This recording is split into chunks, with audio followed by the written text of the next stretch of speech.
I'm Victoria from Flaunt and Flourish. Today I'd like to talk to you about confidence.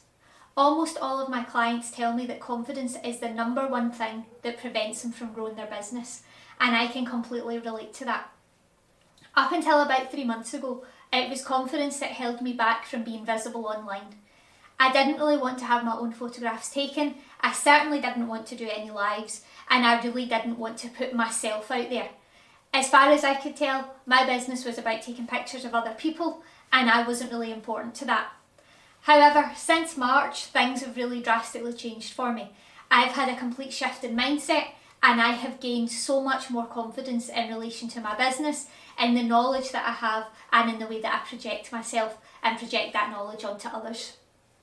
So, if I can leave you with just one tip today, it's beat that fear. Feel it and just overcome it. There is nothing that you can do about feeling scared or feeling nervous or feeling a wee bit anxious. It's just something that's part of who we are as humans. And what we have to do is learn to just force ourselves into those situations. Take tiny baby steps until you feel at the point where you can become visible. Because visibility is the best thing for you and your business, and in gaining the growth that you need in order to get the revenue that you need to survive and make a real career out of it. So I'd like to tell you a story. Back in March, my Facebook and Instagram stats were pretty poor. I was posting sporadically. I did have a kind of brand image that I was going for. It wasn't part of Flaunt and Flourish, it was under Headshots by Victoria Charlotte Rose. And while there was some consistency, it wasn't consistent enough to really grow my audience or to really get attention. Fast forward till now, and in the last month I've had 10,000 Facebook views. Now my Instagram admittedly still isn't doing as good as that, it's maybe sitting around kind of 2,000-3,000. But a few months ago, Facebook was in the hundreds and Instagram I was lucky if it was 5 or 6. So being visible is about more than just posting every day. It's about posting every day consistently. It's about having a message and having clarity and being able to convey that messaging and clarity to other people.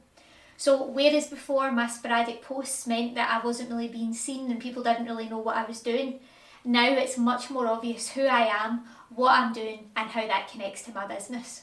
So while maybe I am taking photographs of other people, and yes, while my visuals are primarily centred on images that I've taken of others, there's a lot in there where I come across. And what I've realised is that if I'm not doing lives, if I don't have photographs of myself, I could just be anybody.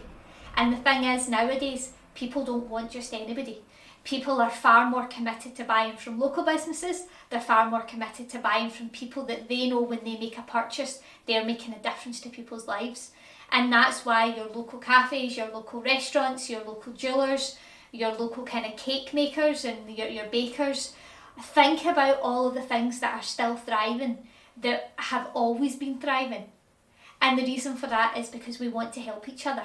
Deep down, all of us have a need to help the people that we can see that we're helping. And when we stick local or when we stick to smaller businesses, it means that we are doing that. Now, you might be a huge business. You might have dreams to be international. That doesn't mean that brand photography isn't for you. But in order to grow and get to those heights, you need to start small. You need to start with the local people. You need to show them that you are real. You need to show them that you're someone that cares.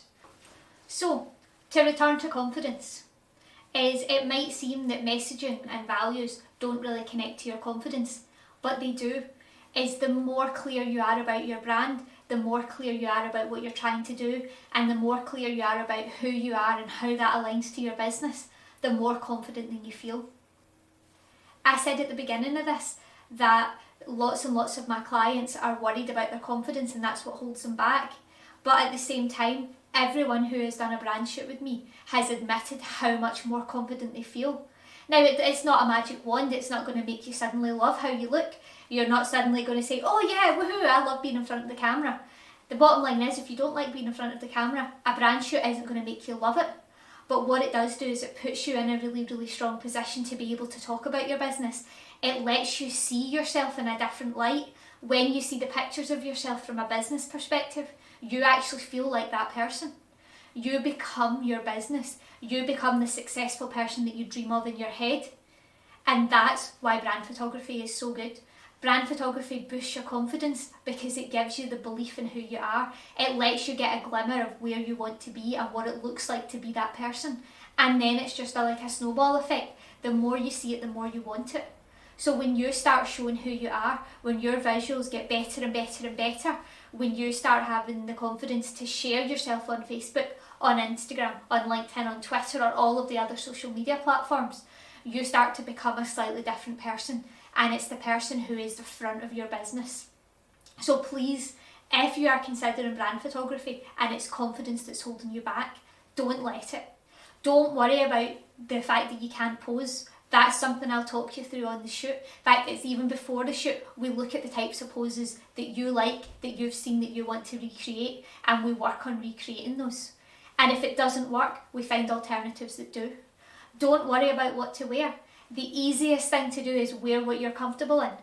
If you're not comfortable in a skinny dress and a pair of high heels, don't wear it. If you're comfortable in a pair of trackies and a loose t-shirt, that's what I want to see you in. Again, what you have to remember is it's your brand, you're projecting you, and you need to present who you are. The more comfortable you are in what you're wearing and how your makeup's done and how your hair is, that is the person that people are going to see, and that's the person that people are going to connect with. As soon as you look uncomfortable, people are going to take that feeling, and instead of it pulling in business, it's going to scare it away. But again, don't worry about that, because if I think that you look uncomfortable, we'll stop and we'll start again and we'll try something new. And if it means we have to completely abandon a shoot and restart, then that's how we do it.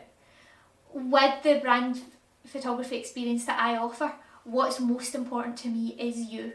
I want you to feel at ease, I want you to feel comfortable, and I want you to enjoy yourself. And if even with all the planning, if that hasn't happened by the date of our shoot, it's easy to reschedule and pencil in another day. And I think that's the key thing to remember. Your confidence is as much about how you're feeling on the day as it is about how I'm making you feel.